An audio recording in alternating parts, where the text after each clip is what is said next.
All right, welcome back. It's been a while. Back in our series, John or Lazarus, who wrote the fourth gospel? This is episode 25, Ezekiel and Lazarus. That's right. We're going to reach back into the Old Testament book of Ezekiel to see if Lazarus is the author of the fourth gospel. So what kind of led me to this was that I read a book over the weekend, John's Use of Ezekiel, Understanding the Unique Perspective of the Fourth Gospel. This is by Brian Neil Peterson. And in this book, Peterson makes a really strong argument that the author of the fourth gospel was using the book of Ezekiel as a primary source or as his background for the structure of the book. So I recommend the book for that reason. However, his argument, in my mind, would have been much more convincing if he had recognized Lazarus as the author of the fourth gospel. I'm sure there's no surprise that I would take that position. So to Peterson's credit, he does acknowledge that some scholars do acknowledge that Lazarus is a potential author of the fourth gospel.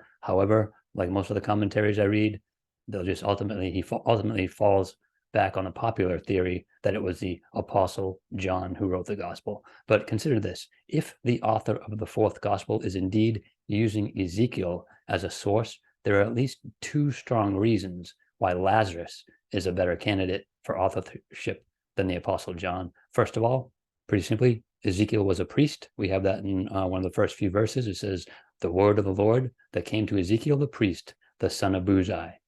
It's also highly likely that Lazarus, his Hebrew name would have been Eleazar. It's likely that he was a priest. We talked about this on previous episodes. He lived in Bethany, which was real close to the temple. He was known to the high priest. If you look in the fourth gospel, chapter 18, the beloved disciple was known to the high priest. If you believe some of the crazy theories that somehow John was known by the high priest, I just ask you to check that out. Really, there's nothing in the Bible that would ever give you that idea that a Galilean fisherman would have been known to the high priest. So again, the apostle John was not a priest. He was a Galilean fisherman. Point number two, which is another really strong argument, Ezekiel had a loved one who died. In the book of Ezekiel, Ezekiel's wife, who is referred to as the delight of his eyes, she died. This comes in Ezekiel chapter 24, verse 15 to 18.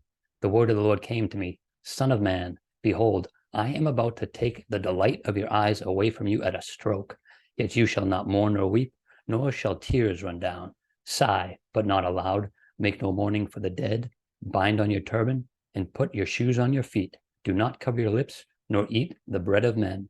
So I spoke to the people in the morning, and at evening my wife died, and on the next morning I did as I was commanded. So that's the narrative we have from Ezekiel regarding the death of his wife. But Jesus also had a loved one, someone that he loved who died, the beloved disciple who claims to be the author of the fourth gospel. And again, we believe here that that's Lazarus. Obviously, Lazarus died. We don't need to go through the narrative there. But the apostle John did not die in the fourth gospel. So again, Lazarus is a much better candidate if we're looking at these parallels. So in conclusion, the theory that the author of the fourth gospel was using the book of Ezekiel is strengthened if we recognize that Lazarus was indeed the author of the fourth gospel. And again, I keep saying this, it's just an amazing thing. It's not just to say, hey, we're right, we know who wrote it, but just to see that someone who Jesus raised from the dead wrote that fourth gospel. That explains why it's so different, the perspective, and just the whole book is just an amazing gospel, so different from the synoptics, and this